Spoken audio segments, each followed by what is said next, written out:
final refrain of Martin Luther King Jr.'s most famous speech echoing around the world today. We want to show you a live look of pictures from Washington, D.C. right now. Today, there are people from all over the country there commemorating his speech and the March on Washington 50 years later. One Kentuckiana woman among those there 50 years ago. And nearly every day, an ordinary act reminds her of why it is so important. WHAS 11's Karma Dickerson has her story. This is my life, a big part of my life. Emma McElvany Talbot's personal paradise is this park.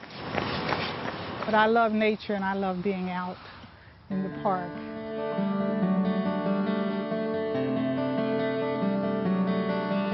In fact, I even thought if I'd had a little girl, I might name her Seneca. She's captured by much of the same simple splendor, which draws hundreds to Seneca Park every day. Think about the beauty of the park, the birds, the sunsets. But for Talbot, the park means so much more.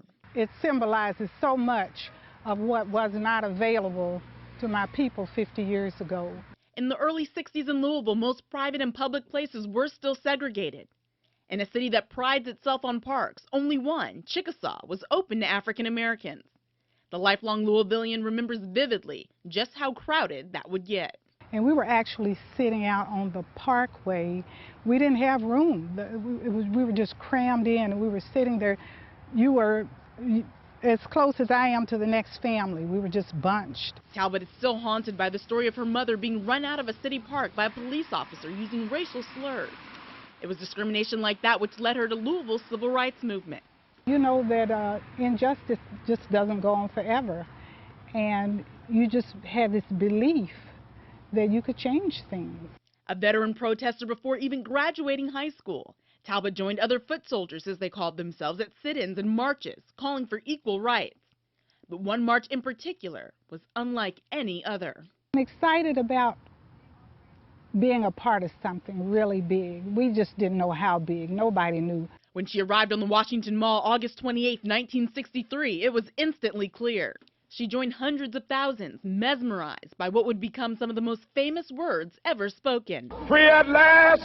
Free at last! Thank God Almighty! We are free at last! When he brought that speech home and it ended, I knew that we had made history. A black president. It's a milestone that even surprised the ever-confident Talbot. But still, it's the simple pleasure of a walk in the park that most reminds her of how far she's come. It's the moral to her story and advice to future generations. You can't wait on change. You have to make change happen.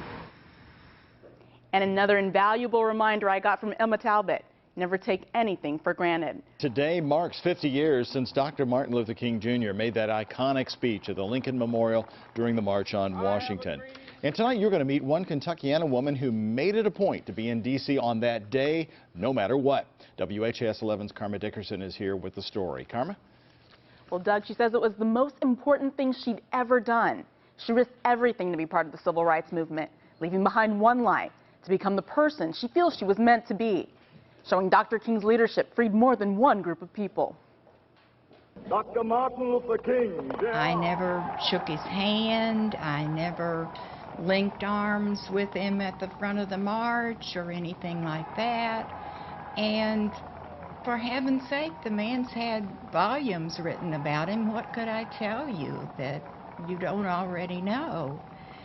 But I can tell you how a little country girl from Nelson County came to be a social activist because of him. 50 years after attending the most iconic event of the civil rights movement, Peg Finney may not remember everything about that day, but she clearly recalls how she felt August 28, 1963. There was excitement. I remember being overwhelmed by the size of the group, but then his voice, of course, I remember that. There will be neither rest nor tranquility in America. She traveled hundreds of miles to be at the March on Washington, but it felt worlds away from where she'd started. Peg Finney grew up on a Nelson County farm, she says surrounded by racism.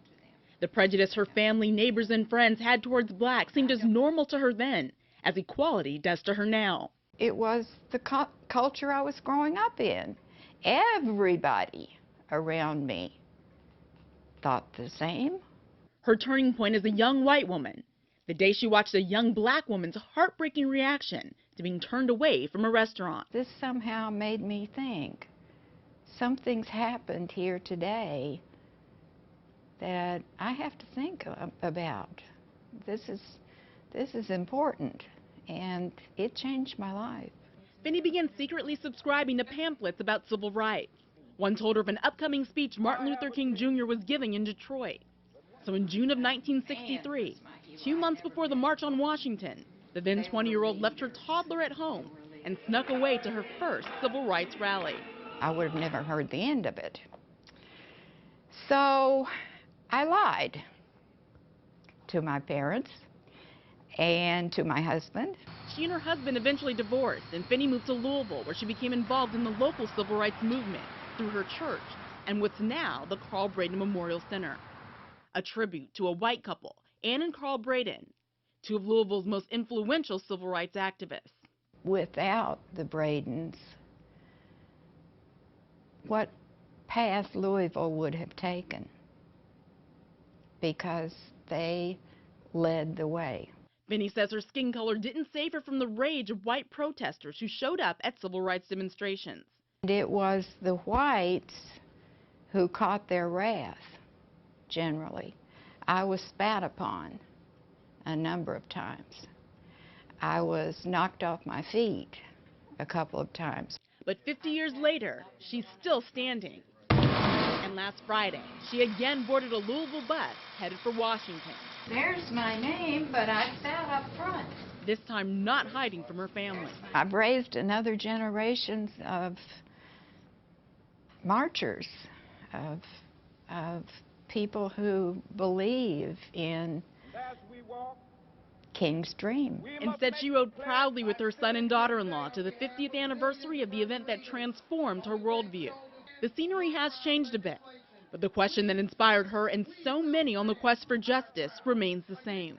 Do I really believe in the dream or not? A call to action that led to significant changes half a century ago. Finney says she hopes her story shows no matter what your walk of life, anyone can answer that call. And coming up later tonight, another story of then and now. The leader of the Louisville chapter of the NAACP applauds 50 years of change, but warns of what he feels is a great danger to civil rights across the country.